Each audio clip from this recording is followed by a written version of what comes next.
Hello friends, welcome to my YouTube channel go for success. आज मैं बताऊंगी आपको उत्पादन लागत के बारे में, यानी कि उत्पादन लागत किसे कहते हैं, वो इसके कितने प्रकार व भेद होते हैं। तो इसको हम क्या कहते हैं अंग्रेजी में, प्रोडक्शन कॉस्ट। तो आगे हम देखेंगे उत्पादन लागत के बारे में। उत्पादन लागत का अर्थ देखेंगे सबसे पहले।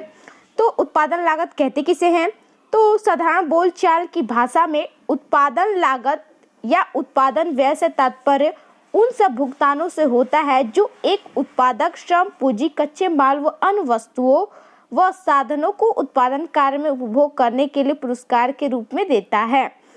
इसको मैं अच्छे से समझाऊंगी। साधारण बोलचाल की भाषा में उत्पादन लागत क्या किसे कहते हैं, तो आप एक एक करके समझिए। उत्पादन का मतलब होता है जब हम किसी वस्तु का उत्पादन करते हैं, ठीक है। उत्पादन लागत या उत्पादन व्यय दोनों एक ही है। उत्पादन किसी वस्तु को बनाने में हम जितना व्यय करते हैं, खर्च करते हैं, उसमें पैसा लगाते हैं या जो भी चीजें लगाते हैं, उसी को हम क्या कहते हैं, उत्पादन लागत या उत्पादन व्यय कहते हैं।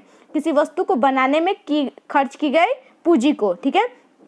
तो उत्पादन व्यय या उत्पादन लागत से तात्पर्य उन सब भुगतानों से होता है जो एक उत्पादक यानी कि उत्पादन करने वाला श्रम, पूंजी, कच्चे माल व अन्य वस्तुओं, साधनों को उत्पादन कार्य में उपभोग करने के लिए पुरस्कार के रूप में देता है। यानी कि एक उत्पादक श्रम, पूंजी, कच्चे माल व अन्य वस्तुओं को, साधनों को उत्पादन कार्य में उपभोग के लिए देता है। हम उसी को क्या कहते हैं, उत्पादन व्यय कहते हैं। ये साधारण बोलचाल की भाषा में, ठीक है, उत्पादन लागत इसको कहते हैं। अब हम देखेंगे अर्थशास्त्र की भाषा में उत्पादन लागत किसे कहते हैं या उत्पादन लागत के अंतर्गत क्या आता है। तो यहाँ लेकिन अर्थशास्त्र के अंतर्गत उत्पादन लागत में केवल वे भुगतान ही सम्मिलित नहीं होते जो एक उत्पादक अन्य व्यक्तियों को उनकी वस्तुओं सेवाओं के बदले में देता है। यानी कि जो क्या कहते हैं कि श्रम, पूंजी, कच्चे माल, ये सब नहीं आते, इसके अतिरिक्त भी बहुत सारी चीजें आती हैं। वो क्या है वो हम आगे देखेंगे। तो उत्पादन लागत के अंतर्गत क्या क्या आती है, तो भूमि का लगान होगा, यहाँ सॉरी मिस्टेक हो गया, भूमि का लगान। उसके बाद है कच्चे माल का मूल्य, मजदूरी, ब्याज, संगठनों का पारिश्रमिक, उद्यमी का सामान्य लाभ। यानी कि सामान्य बोलचाल की भाषा में उत्पादन लागत किसको बोला जा रहा था, जो भूमि होती है, कच्चे माल होते हैं या पूंजी दी जाती है, उसको हम कहते हैं। लेकिन अर्थशास्त्र की भाषा में उत्पादन लागत क्या है, तो अर्थशास्त्र की भाषा में उत्पादन लागत है भूमि का लगान, कच्चे माल का मूल्य, मजदूरी, यानी कि हम मजदूर को जो मजदूरी देते हैं और उसका जो श्रम लगता है उसको भी हम उत्पादन लागत के अंतर्गत रखेंगे, ब्याज, संगठनों का पारिश्रमिक और उद्यमी का सामान्य लाभ। यानी कि कोई वस्तु का उत्पादन किया जाता है तो उसको बेचने पे हमें जो लाभ होता है हम उसी को सामान्य लाभ कहते हैं। यानी कि हम किसी वस्तु का उत्पादन तभी करते हैं जब हमें उससे मुनाफा कमाना होता है या हमने जितने पैसे लगाए हैं उससे कुछ हमें अधिक कमाना होता है, तो हम उसी को क्या कहेंगे, उद्यमी का सामान्य लाभ, ठीक है। तो अर्थशास्त्र के अनुसार उत्पादन लागत के अंतर्गत सभी तरह की वस्तुएं आ जाती है, यानी कि पूंजी, श्रम और जो मजदूर का परिश्रम लगा होता है वो भी आते हैं, तो हम उसी को उत्पादन लागत कहते हैं। अब हम आगे देखेंगे उत्पादन लागत के भेद, ठीक है, यानी कि काइंड्स ऑफ प्रोडक्शन कॉस्ट, ठीक है। उत्पादन लागत के भेद, इसका मतलब क्या होता है, किसी वस्तु के मूल्य निर्धारण में उसकी उत्पादन लागत की महत्वपूर्ण भूमिका होती है। इसका मतलब ये हुआ कि अगर हमने किसी वस्तु का उत्पादन किया तो उस वस्तु का मूल्य क्या होना चाहिए, ये किस पे निर्भर करता है, तो ये उसकी उत्पादन लागत पे करता है, यानी कि उसको बनाने में कितना खर्च किया गया है। एग्जाम्पल के लिए अगर एक पैकेट नमकीन बनाया गया है, ठीक है, तो एक पैकेट नमकीन की प्राइस हम कितना रखेंगे, ये हम कैसे डिसाइड करेंगे, तो हम ये देखेंगे कि उत्पादन लागत, यानी कि एक पैकेट नमकीन बनाने में हमारे पास कितनी पूंजी लगी, कितने पैसे लगे। तो मान लीजिए 4 रुपये लगे तो हमें उससे ज़्यादा कमाना है, यानी कि हमें सामान्य लाभ तो चाहिए ही, क्योंकि हमने उस पर मेहनत की है, तो हम उसका प्राइस 5 रुपये रखेंगे, ठीक है। तो यह एक एग्जाम्पल था। तो किसी वस्तु के मूल्य निर्धारण में उसकी उत्पादन लागत की महत्वपूर्ण भूमिका होती है, यानी कि जितना उसको बनाने में लगाया गया है उससे अधिक हम कमाएंगे, ठीक है। तो उत्पादन लागत को 3 वर्गों में बांटा जा सकता है। कौन कौन से आगे देखेंगे हम। तो यहाँ पे 3 है। पहला है मौद्रिक वास्तविक एवं अवसर लागत, दूसरा है प्रमुख एवं अनुपूरक लागत और तीसरा है कुल और औसत सीमांत लागत, कुल, औसत और सीमांत लागत, ठीक है। तो एक एक करके हम इन्हें देखेंगे और आप इन्हें अच्छे से समझिएगा। तो चलिए देखते हैं। सबसे पहले हम देखेंगे मौद्रिक लागत, यानी कि मौद्रिक, वास्तविक और औसत लागत में सबसे पहला है मौद्रिक लागत।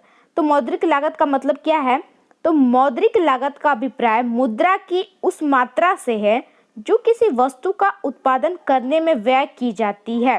यानी कि मौद्रिक लागत का अर्थ हुआ कि मुद्रा की उस मात्रा से जो किसी वस्तु को उत्पादन करने में व्यय किया जाता है। यानी कि मैंने एक पैकेट बिस्किट का उत्पादन किया, ठीक है, तो उसमें कितने मुद्रा लगे, यानी कि उसमें मुद्रा के अनुसार कितने पैसे व्यय किए गए, कितने पैसे खर्च किए गए, इसी को हम कहेंगे मौद्रिक लागत।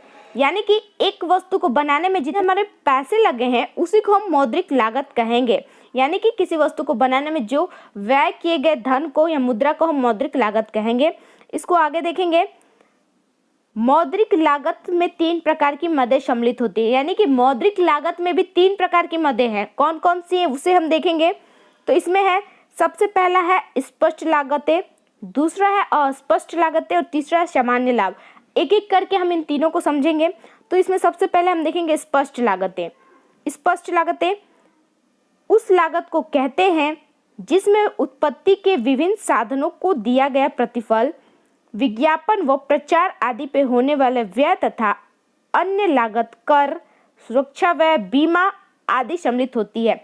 स्पष्ट लागतें का मतलब क्या है, उस लागत से यानी कि उस धन से जो हम उस चीज को लगाते हैं।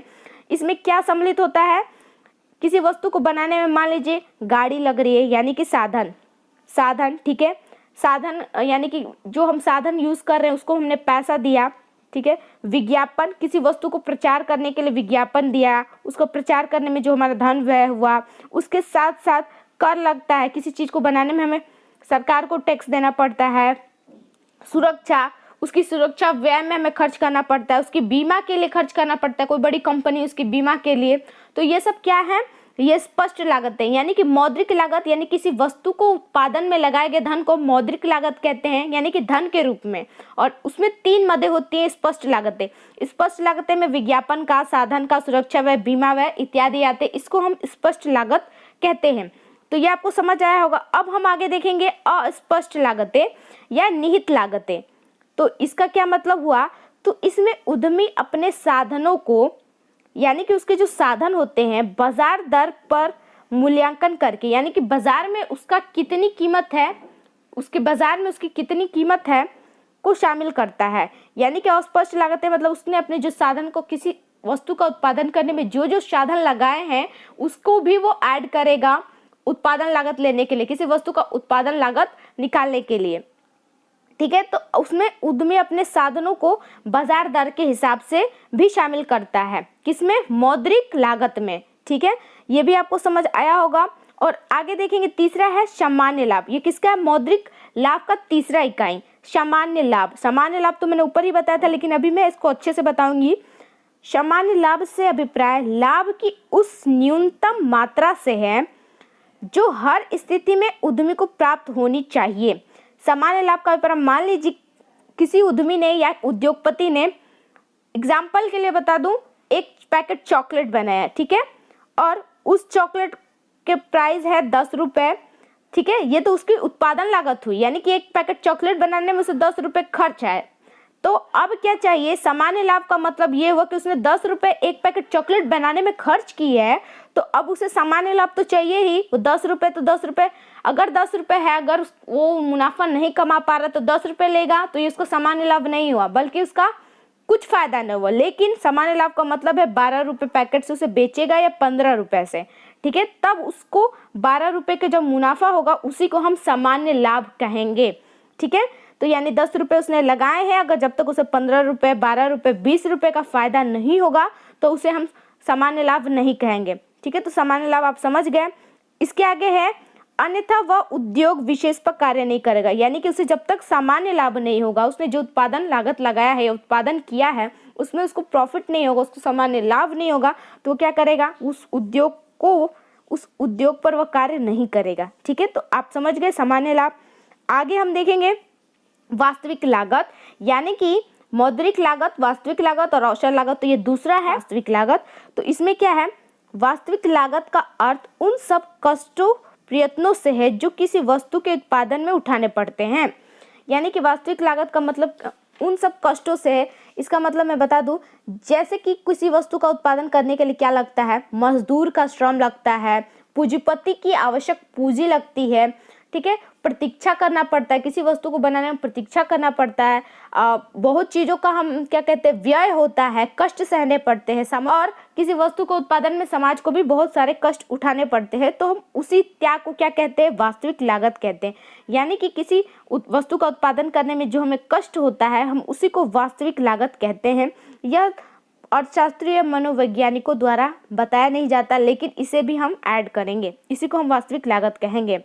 आगे हम देखेंगे तीसरा है अवसर लागत। अवसर लागत क्या है?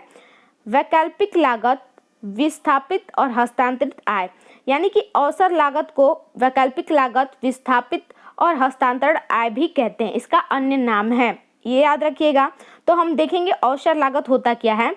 तो आगे देखेंगे मुद्रा की वह मात्रा जो साधन की कोई इकाई अपने सर्वश्रेष्ठ वैकल्पिक प्रयोग से प्राप्त कर सकती है, अवसर लागत कहलाती है। इसका मतलब ये हुआ कि मुद्रा की वह मात्रा जो साधन, यानी कि उसे कुछ अच्छे साधन या अवसर मिलेंगे जिसका प्रयोग वो कर सकता है, इसी को हम अवसर लागत कहेंगे। इसको मैं एग्जाम्पल से समझाऊंगी, फिर आपको समझ आएगा कि अवसर लागत होता क्या। अवसर लागत को हम क्या क्या किस नाम से जानते हैं? वैकल्पिक लागत, विस्थापित लागत और हस्तांतरण आय।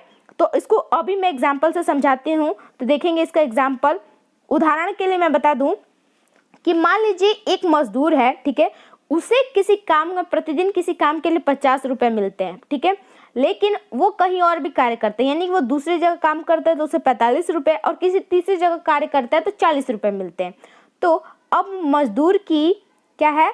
अवसर लागत, यानी कि वैकल्पिक लागत क्या है? 45 रुपए है, क्योंकि ये 50 रुपए और 40 रुपए से ज़्यादा अच्छा है, ज़्यादा है, क्योंकि ये अवसर लागत है, ये श्रेष्ठ है। तो क्या करेंगे? इसी को हम अवसर लागत कहेंगे। यानी कि मजदूर का दूसरा काम उसका सर्वश्रेष्ठ विकल्प हुआ, अतः सर्वश्रेष्ठ वैकल्पिक प्रयोग की आय को ही हम अवसर लागत कहेंगे। ठीक है, तो ये भी आपको समझ आया होगा। अब हम आगे देखेंगे प्रमुख एवं अनुपूरक लागत, ये भी है। तो इसके अंतर्गत सबसे पहला देखेंगे हम प्रमुख या परिवर्तनशील लागत, यानी कि प्रमुख लागत को हम परिवर्तनशील लागत भी कहते हैं। तो चलिए देखते हैं। तो प्रमुख परिवर्तनशील लागत वह लागत है जिसका आकार उत्पादन की मात्रा में परिवर्तन होने पर परिवर्तित होता है। ठीक है, इसका मतलब ये हुआ, प्रमुख परिवर्तनशील लागत का मतलब ये हुआ कि जैसे ही उत्पादन की मात्रा में परिवर्तित होता है तो इसमें भी परिवर्तन होता है। ठीक है, इसके अंतर्गत एग्जाम्पल के लिए हम इसके अंतर्गत देखेंगे, ये आपको तुरंत समझ में आएगा।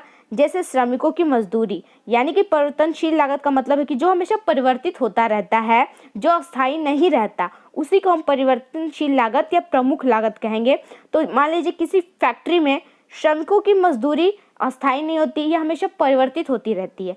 मशीनों के संचालन पर किया जाने वाला है, किसी मशीन को चलाया जा रहा है तो उस पर जो पैसे लगते हैं कभी कम कभी ज़्यादा, तो ये एग्जाम्पल था कि प्रमुख और परिवर्तनशील लागत क्या कहते हैं, यह परिवर्तनशील होते हैं और हमेशा बदलते रहते हैं, तो हम उसी को क्या कहेंगे, प्रमुख या परिवर्तनशील लागत कहेंगे। ठीक है, अब हम देखेंगे दूसरा अनुपूरक या स्थिर लागत।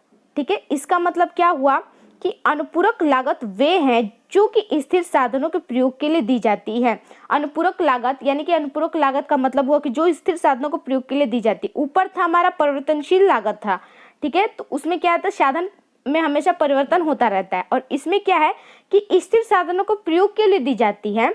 तो इसमें क्या है, भूमि, भवन, मशीन, क्योंकि भूमि में परिवर्तन नहीं होता, यह स्थिर रहती है। कोई भवन, मकान या फैक्ट्री है वो भी स्थिर रहती है, और मशीन है वो भी स्थिर रहती है, इसमें भी परिवर्तन नहीं किया जा सकता, तो हम इसी को अनुपूरक लागत कहेंगे। ठीक है, यह परिवर्तनशील नहीं होता। अब आगे हम देखेंगे कुल, औसत एवं सीमांत लागत, ये तीसरा है। ये किस चीज का तीसरा है, तो ये उत्पादन लागत के भेद का ये तीसरा है। मतलब उत्पादन लागत को 3 वर्गों में बांटा गया है, यानी कि कुल, औसत और सीमांत इसका तीसरा विकल्प हुआ। तो इसमें सबसे पहला हम देखेंगे कुल लागत। तो देखते हैं, किसी वस्तु की उत्पन्न की गई समस्त इकाइयों की मौद्रिक लागत का योग कुल लागत कहलाता है। यानी कि कोई वस्तु जो उत्पन्न की गई उसकी समस्त इकाइयों की मौद्रिक लागत, यानी कि मान लीजिए बिस्किट है, 100 पैकेट का उत्पादन किया गया, तो उस पूरे 100 पैकेट का, यानी कि एक बिस्किट है उसके सारे 100 पैकेट, यानी कि वो इकाई हुई कि मौद्रिक लागत, यानी कि इसके पूरी मौद्रिक लागत, यानी कि 100 रुपये है और इसका मौद्रिक लागत कितना है, पूरा का मौद्रिक लागत का योग कुल लागत कहलाता है। यानी कि इसमें जितना भी हमारा पैसा खर्च हुआ है उसी का कुल योग को हम कुल लागत कहेंगे। ठीक है, तो अब हम देखते हैं कुल लागत कैसे ज्ञात करेंगे। तो कुल लागत को ज्ञात करेंगे, कुल लागत बराबर स्थिर लागत प्लस परिवर्तनशील लागत। स्थिर लागत का मतलब है कि जिसमें परिवर्तन नहीं होता, यानी अनुपूरक लागत। इसमें क्या होता है, भूमि, भवन, मशीन इत्यादि जिसमें परिवर्तन नहीं होता। ठीक है, उसकी लागत को हम जोड़ते हैं। किसी वस्तु का उत्पादन होता है तो ये भी होता है। और परिवर्तनशील लागत का मतलब यही हुआ कि कच्चा माल है, उसका कच्चे माल पर व्यय है, श्रमिकों को मजदूरी पे जो व्यय खर्च होता है, मशीनों के संचालन पे जो व्यय होता है, उसी को हम परिवर्तनशील लागत कहते हैं। तो इन दोनों को जोड़कर कुल लागत बनती है। किसी वस्तु का कुल लागत कैसे बनती है, स्थिर लागत और परिवर्तनशील लागत को जोड़ के। तो यह हो गया हमारा कुल लागत। अब हम आगे देखेंगे औसत लागत। तो औसत लागत किसे कहते हैं, किसी वस्तु की कुल लागत में इस लागत के द्वारा उत्पन्न वस्तु की इकाई की संख्या का भाग देने पे जो भागफल मिलता है उसे औसत लागत कहा जाता है। इसको अच्छे से आराम से समझेंगे। किसी वस्तु की कुल लागत में, यानी कि कोई वस्तु बनाई गई है, 10 पैकेट बिस्किट ही बनाई गई है, तो 10 पैकेट बिस्किट में जितना लागत लगा है, यानी कि स्थिर लागत परिवर्तनशील लागत को मिलाकर इस लागत के द्वारा उत्पन्न वस्तु की इकाई की संख्या में भाग देने पर जो भागफल मिलता है उसे औसत लागत कहा जाएगा। इसको हम एग्जाम्पल के तौर इसका हम उदाहरण देखेंगे। तो इसमें उदाहरण है औसत लागत कैसे ज्ञात होता है। तो इसमें मान लीजिए 10 पैकेट बिस्किट में 1000 रुपये लगे हैं, इसकी कुल लागत है 1000 रुपये। ठीक है, ये औसत लागत हमें ज्ञात करना है। और उत्पादन मात्रा, कितनी मात्रा में उत्पादन किया गया है, तो 10 है। उत्पादन मात्रा कितना है, 10, और लागत कितना लगा है, 1000 रुपये। तो 10 में इसका हम भाग देंगे तो कितना बचा, 100। तो औसत लागत कितना हुआ हमारा, 100 हुआ। तो हम उसी को औसत लागत कहेंगे। यानी कि किसी वस्तु की कुल लागत में इस लागत के द्वारा उत्पन्न इकाइयों की संख्या का भाग देने पर औसत लागत ज्ञात होता है। तो इसे भी आप समझ गए होंगे। अब यह इसका फॉर्मूला है, यानी औसत लागत कैसे ज्ञात करेंगे, उत्पादन की मात्रा, यानी कि कितने मात्रा में उत्पादन किया गया, 10 बिस्किट है और उसका उत्पादन लागत क्या है, मतलब कुल लागत क्या है। तो 10 बिस्किट बनाने में कितना पैसा खर्च हुआ, मान लीजिए 1000 रुपये, मैं आपको पहले बता चुकी, तो भाग दे देंगे तो औसत लागत निकल जाएगा। ठीक है, तो ये हो गया औसत लागत। अब हम आगे देखेंगे सीमांत लागत। तो सीमांत लागत किसे कहते हैं, तो किसी वस्तु की उत्पन्न की गई अंतिम इकाई की लागत को सीमांत लागत कहते हैं। यानी कि कोई वस्तु बनाई गई है, उसकी अंतिम इकाई की लागत को सीमांत लागत कहते हैं। इसको मैं और अच्छे से आगे समझा रही हूँ। ठीक है, देखिएगा, वस्तु की एक अतिरिक्त इकाई उत्पन्न करने में कुल लागत में जो वृद्धि होती है उसे सीमांत लागत कहते हैं। यानी कि मैंने मान लीजिए 10 पैकेट बिस्किट है, उसमें मैंने 11 पैकेट बिस्किट बनाई। ठीक है, और उस कुल लागत में जो वृद्धि हो गई, यानी कि 10 पैकेट बनाए तो उसमें 1000 रुपये लगे। अब मैं 11 बनाऊंगी तो उसमें कितने पैसे लगेंगे, उसमें कुल लागत में तो वृद्धि होती है, तो उसे हम सीमांत लागत कहेंगे। जो वृद्धि होगी हम उसी को सीमांत लागत कहेंगे। ठीक है, तो किसी वस्तु की अतिरिक्त इकाई उत्पन्न करने में जो लागत लगती है उसी को हम सीमांत लागत कहते हैं। इसको मैं एग्जाम्पल से आपको बता रही हूँ। तो चलिए देखते हैं। उदाहरण के लिए मैं आपको बता दूं, मान लीजिए कोई 2 पीस वस्तु है, यानी 2 पेंसिल है। ठीक है, 2 पेंसिल बनाने में हमारी उत्पादन लागत या कुल लागत कितनी है, 20 रुपये है। यानी 2 पेंसिल बनाने में 20 रुपये लगते हैं।